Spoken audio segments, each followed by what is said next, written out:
Wait, did you just let your sister kiss me? The words came out before I even realized what I was saying. My voice stayed calm, but there was something breaking underneath, like a thin wire snapping in the dark dot. Our small apartment on the outskirts of Philadelphia was silent. I could hear the ticking of the clock, the low hum of the AC, the sound of my own heartbeat echoing in my ears.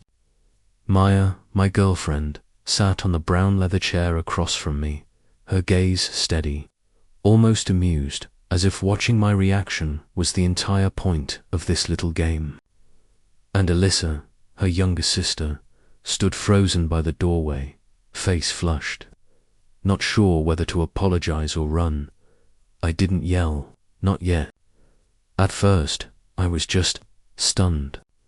That kiss, awkward, cold, completely lifeless, lasted only a few seconds, but in my head it stretched into slow motion, long enough for me to realize it wasn't an accident. Then Maya laughed, a short, sharp laugh that cut through the silence. "You passed the test," she said, like it was some kind of joke. I blinked. "A test?" She leaned back, swirling the wine in her glass. "Yeah, I just wanted to make sure you wouldn't betray me. Now I know." For a second, I couldn't even process what I was hearing. The woman I'd loved for 2 years, the one I thought understood me better than anyone, had just set me up, used her own sister, and called it a test. I didn't know whether to be angry or to pity her. The thought of it made me sick. Sometimes, people don't need to cheat to break a relationship. All it takes is doubt. Alyssa mumbled a quick "I'm sorry" before slipping out. The door clicked shut behind her, leaving nothing but a heavy, uneasy silence. Maya stayed seated, legs crossed, still holding that glass of wine like nothing happened. The golden light from the lamp brushed across her face, highlighting that smug little smile, not the smile of a lover, but of someone who thinks they've won. I took a step back, just to breathe. The air felt thick. I could see her watching me, waiting for me to say something, maybe to forgive her, to let it go. But I couldn't. I looked at her and asked quietly, "What would you have done if I hadn't pushed her away?" She didn't answer, just took another slow sip of wine. That silence was all the answer I needed. Something inside us had already cracked, and deep down I knew it wasn't going to heal. I met Maya 2 years ago in this small coffee shop near downtown Philadelphia. It was one of those grey spring evenings, drizzle outside, that kind of cold that sticks to your clothes.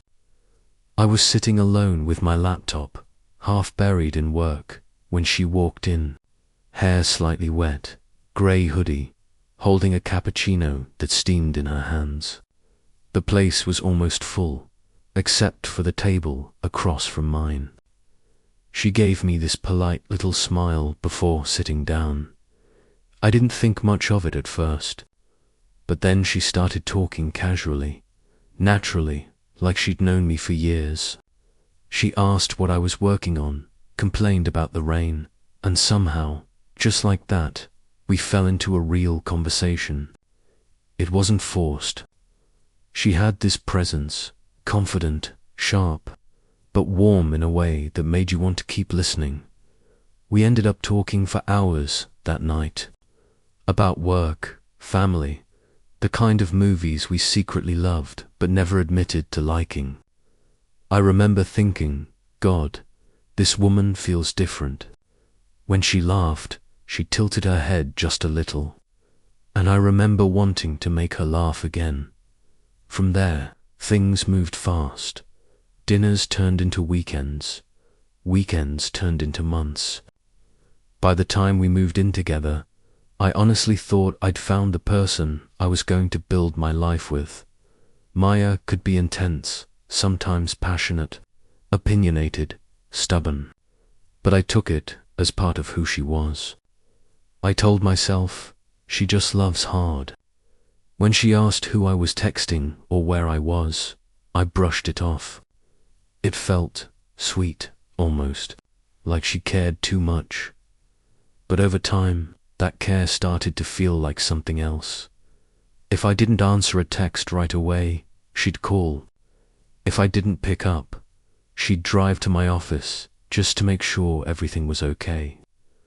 Once, she even texted me a photo of the parking lot outside my building with the message, "Just making sure you're really still at work."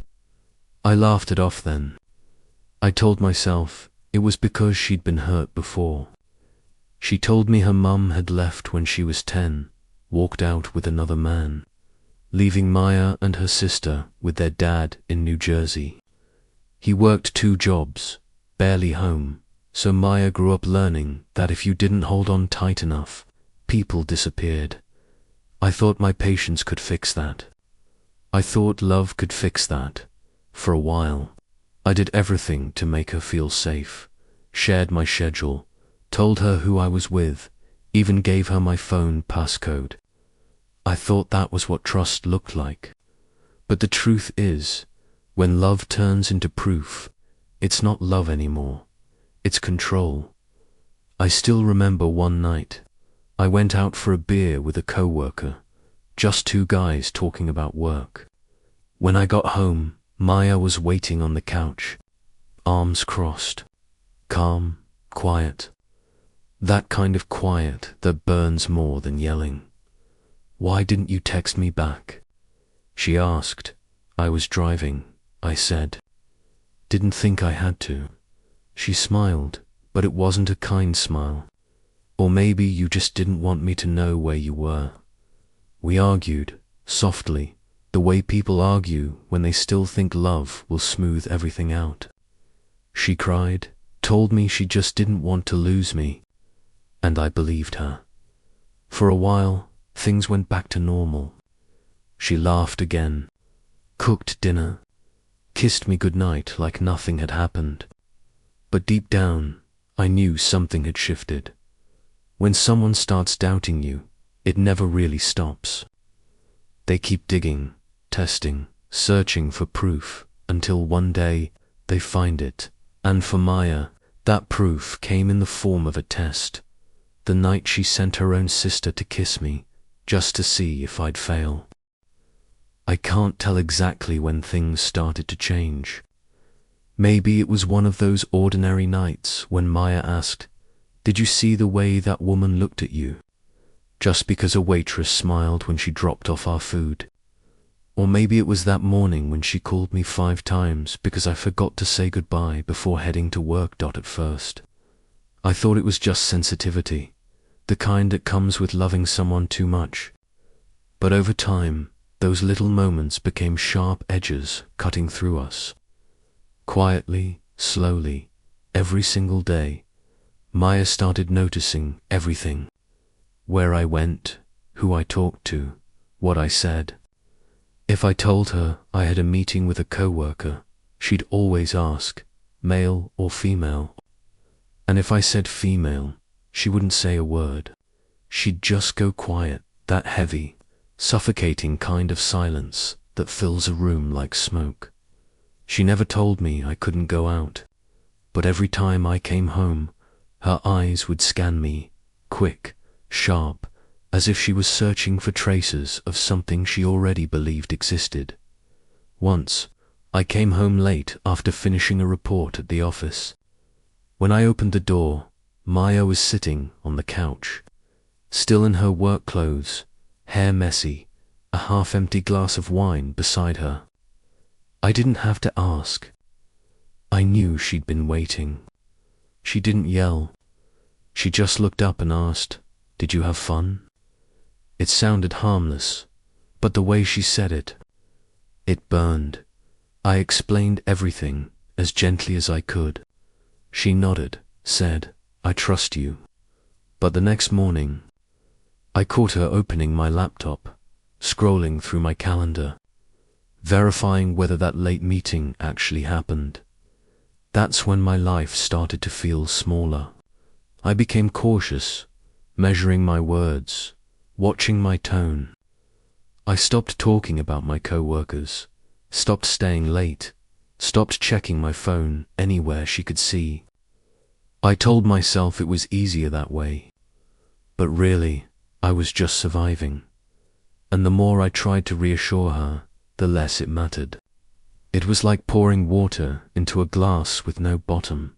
No matter how much I gave, it was never enough.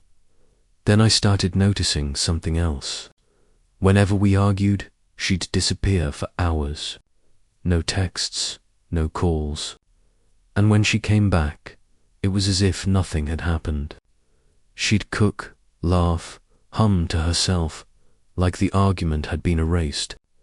But sometimes, I'd catch her reflection in the mirror, her eyes cold, calculating, distant, and I'd realize the woman I fell in love with wasn't standing in front of me anymore.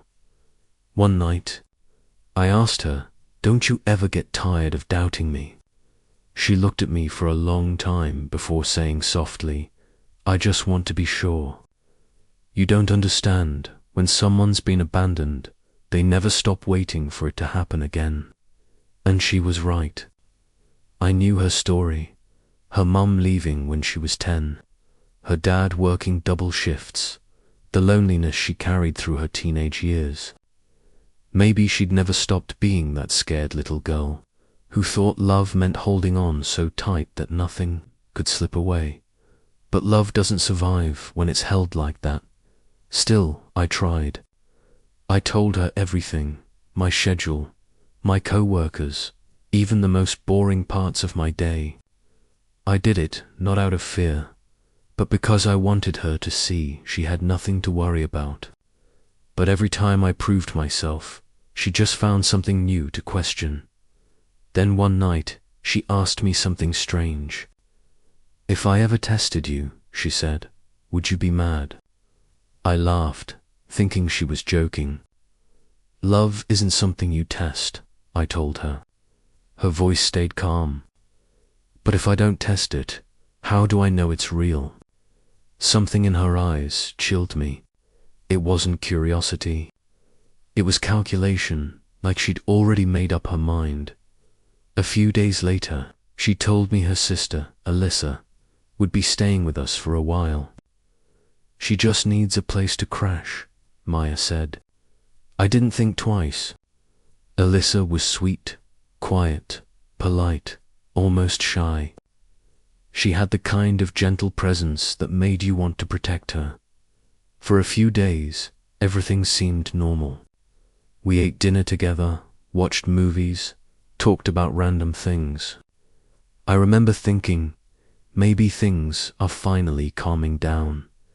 Then one night, I came out of the shower and froze. Alyssa was standing in the living room, looking nervous, eyes darting to the couch where Maya sat, silent, watching. Before I could say a word, Alyssa stepped forward, whispered something I couldn't catch, and kissed me. It happened so fast, I barely processed it, but not fast enough to miss Maya's face. She wasn't shocked. She was waiting. Alyssa pulled away, flustered, murmured an apology, and hurried out of the room. Maya stayed where she was, her lips curving into the smallest, coldest smile. "Relax," she said quietly. "You passed." For a moment, I couldn't move, couldn't speak. The word "passed" echoed in my head until it didn't even sound like English anymore, because that wasn't love. That was fear, dressed up as care, disguised as devotion. And standing there, still dripping water from the shower, staring at the woman who thought betrayal could be tested, I realized something I'd been avoiding for months. Even though I'd passed her test, we had already failed. After that night, the apartment felt different. It was quiet, not peaceful quiet, but the kind that hums in your ears, heavy and wrong. There was no music playing from the Bluetooth speaker, no laughter bouncing off the kitchen walls, just the sound of the clock ticking, and two people pretending that silence meant nothing. Maya acted like nothing had happened. The next morning, she made coffee, asked if I wanted scrambled eggs or toast.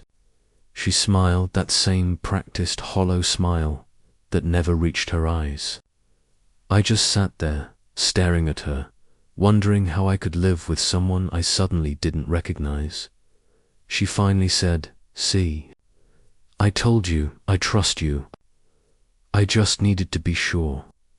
I didn't respond. I think that bothered her more than if I'd yelled. She went on, her voice calm but shaky beneath the surface. "You don't get it. If I didn't do it, I'd never stop wondering.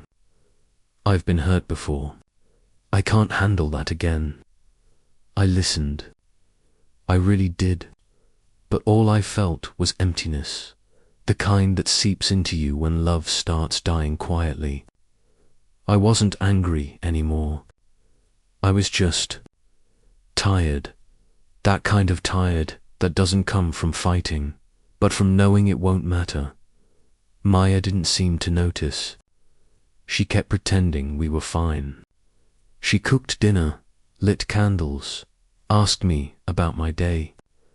She tried to fill the air with words so I wouldn't notice the distance growing between us. But it was too late.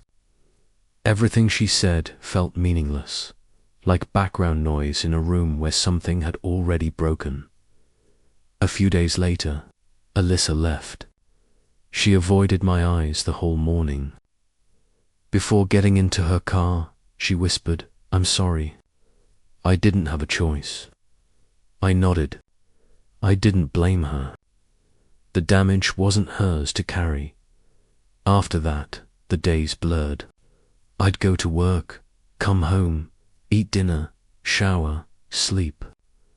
I'd talk to Maya when I had to, but most of the time, silence filled in the rest.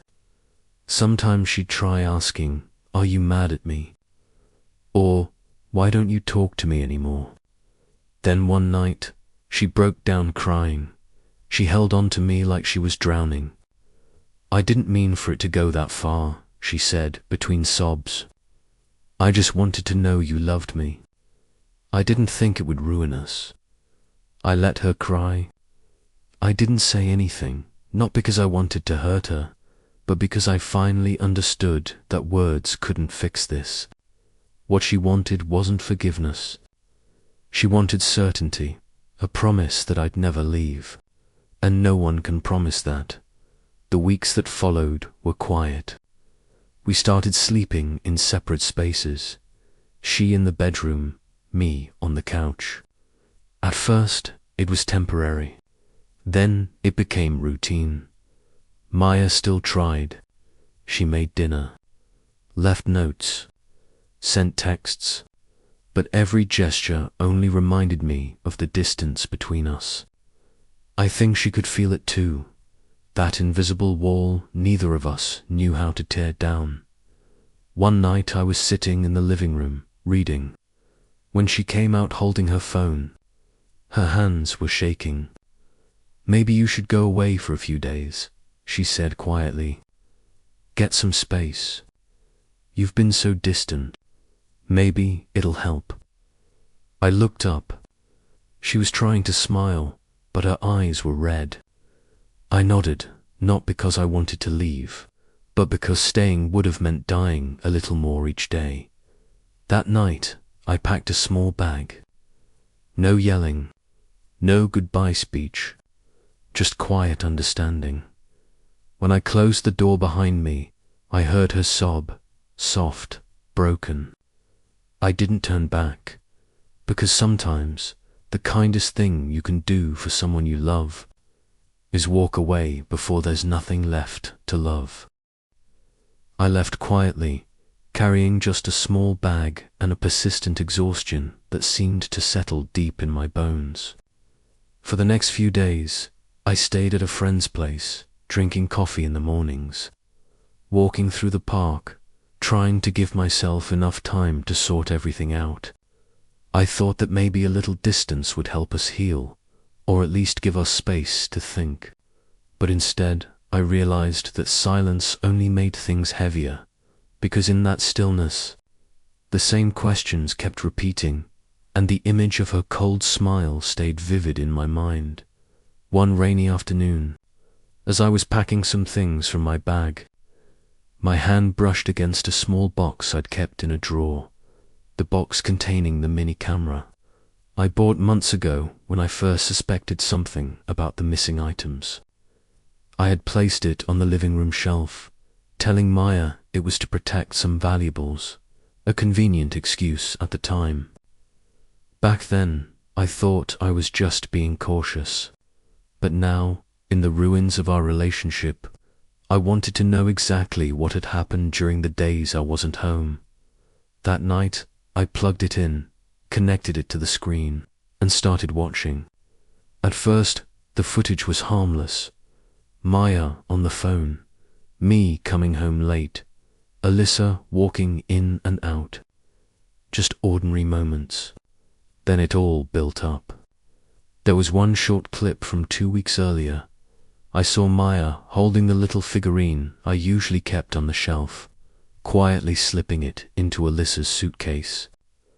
I froze. That was the keepsake I'd always mentioned, the one that went missing, which Maya had blamed on the housekeeper. I replayed it over and over, watching every move, the small smirk she gave after placing it inside, the way she looked around as if checking for witnesses. She'd planned this, maybe rehearsed it, and I had been the fool caught in her script. I sighed, feeling something icy spread through me. Then I found another clip, the night of the test. Maya called Alyssa over. They whispered, laughed quietly. Alyssa approached me, pretending to flirt, then kissed me first. Maya stood in the shadows, holding her phone up, recording. Everything was clear, undeniable. I didn't feel vindicated or satisfied. I felt betrayed, used in a cruel joke. That feeling mixed with anger, but the anger soon gave way to something else, a cold determination. The next morning, I did something I would have once felt guilty about. I cut all contact, changed every password, and gathered all the relevant clips. I labeled them carefully, like evidence files. Exhibit_A_test.mp4, Exhibit_B_theft.mp4. That was my analytical habit kicking in. Then I wrote a short email, detached, emotionless, addressed to Maya's parents, whose contact I still had saved.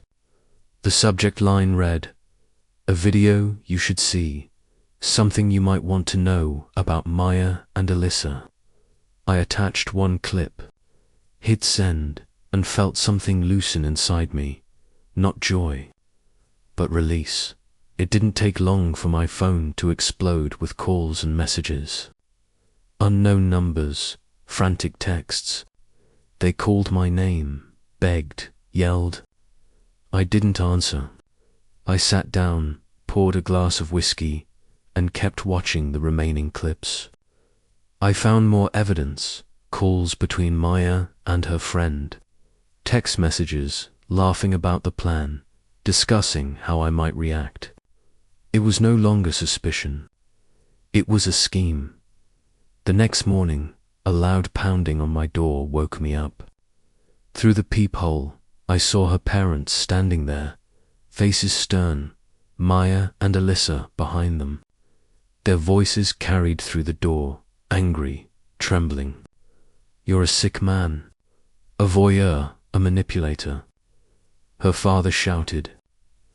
I opened the door slightly, leaving the chain lock on. He demanded, "My daughter has been humiliated. Take those videos down immediately." I listened, then placed my laptop on the table and played Exhibit_A_test.mp4. "You might want to see this," I said. They leaned in, watching. Silence fell. Her parents' faces changed. Not just anger anymore, but fear. One clip after another played. Alyssa acting, Maya laughing, their whispered talk about the plan. Then the footage of Maya hiding the figurine. The air shifted completely. I knew I was putting myself in an uncomfortable position. Exposing everything meant destroying whatever facade remained, tearing through the mask and plunging us all into chaos. But I didn't regret it. I felt only a cold clarity, the kind you have when you've finally decided that if your life has already been a lie, then the truth deserves daylight. The police were eventually called, a civil response first. 2 plainclothes officers arriving to assess the situation. They spoke calmly. Everyone, this is private property. If this becomes a civil dispute, we'll proceed by the book. They reviewed the clips, glanced at Maya, then at me. One of them gave me a look that seemed to say, "You have the right to keep this evidence." But Maya's mother's voice still cracked with fury. "You invaded our privacy." I heard her, but deep down I knew one thing. Some truths, once buried, only rot the people who hide them. I chose to unearth it, to show everything, not out of rage, but to finally close a chapter I no longer wanted any part of. And in that moment, as the videos played across the living room screen, I felt a door close. Painful, yes, but final. And once it closed, I knew I could finally walk away. The room froze when the last video ended. No one said a word, just the steady tap of rain outside the hallway window, like the sound of time catching up. Maya stood with her arms crossed, pale as paper. Alyssa stared at the floor, trembling, her lips moving as if to speak but no sound coming out. Her parents looked completely torn, somewhere between anger and disbelief, their eyes darting from me to Maya, as if searching for an explanation that could make any of this make sense. Then Maya broke down, not the kind of crying that comes from regret, no. This was jagged, raw, messy, half laughter, half collapse. Alyssa mumbled something that sounded like an apology, but it fell flat, too late to matter. Her father shouted angry, protective, while her mother covered her mouth, eyes wide and shaking. It was chaos, but the kind of chaos born from truth finally being seen. The officers tried to calm everyone down. They asked me questions, took notes, made copies of the clips. I told them everything. I installed the camera after losing items. I found proof.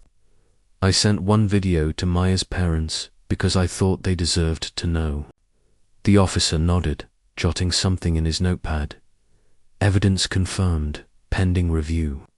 It all felt strangely procedural, like a door had opened into a place we couldn't go back from. Maya, through tears, tried to flip the story, said I'd twisted things, that I was obsessed, controlling, but the videos were there, unedited, real.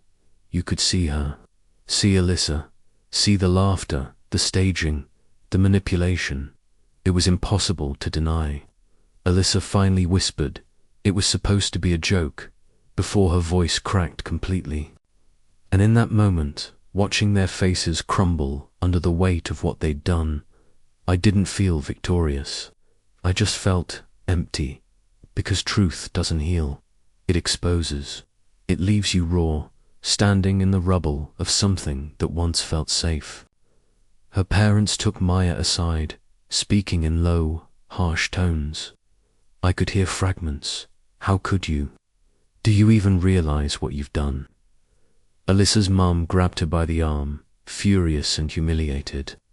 And I just stood there, by the balcony, watching the rain blur the city lights, feeling a strange calm creeping in, the kind that comes when pain finally stops being a secret. Later, her parents came back. The anger in their eyes had dimmed into something closer to sorrow. We'll handle this, her father said quietly. Please, just leave it with us. I nodded, because really, what else was left to say? When I turned to go, Maya looked up. The fight in her eyes was gone. No more manipulation, no more games, just exhaustion. She whispered, I'm sorry. I didn't answer. I just packed the last of my things, placed my keys on the table, and said, softly, this ends here. As I stepped out, the rain hit my face, cold, cleansing. No satisfaction, no revenge, just closure. And for the first time in months, I felt something simple, something steady. I had my peace. And maybe that's all I ever needed.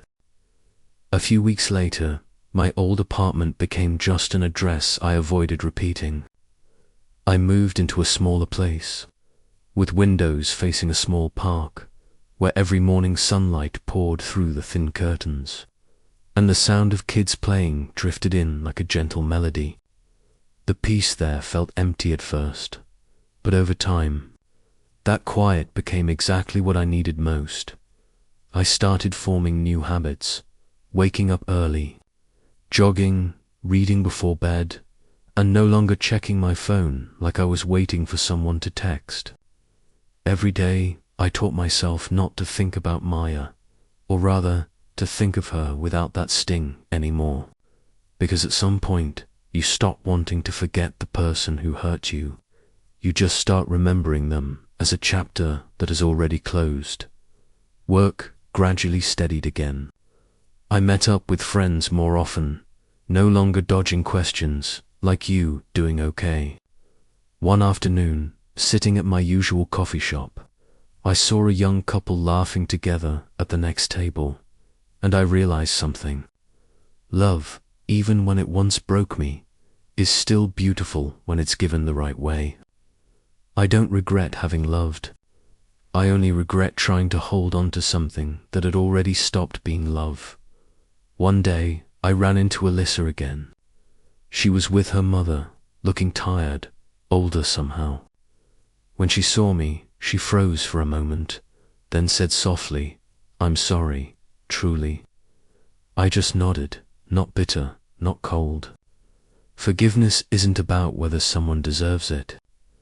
It's about refusing to stay trapped in that same story one more time. As for Maya, I heard she left the city, changed jobs, and cut contact with most people. I don't know, and I don't want to. Maybe somewhere out there, she's learning to face herself. And honestly, I hope she does, sometimes, at night. I open my laptop and look at those old video files, not to torture myself, but to remind myself that truth, no matter how painful, is the only thing that sets us free from illusion. Then I delete them, one by one, each exhibit file disappearing. When the screen went blank, I felt lighter, as if I'd finally let go of the weight pressing on my chest all this time. Now, I'm no longer the betrayed one, or the man chasing justice through bitterness. I'm just an ordinary man who walked through a storm and learned to trust again, not others, but my own ability to stand back up. I've realized something. Sometimes loss isn't the end. It's the door to a life that's more honest, more awake, and more peaceful. Because maybe real happiness doesn't come from keeping someone beside you. It comes from knowing that after everything, you still have your self-respect, your compassion, and a heart gentle enough to love again someday, in the right way, and me, in this new apartment. With sunlight spilling through the morning air, I know I've truly begun again. Not to forget, but to live. Lightly, freely, and truthfully.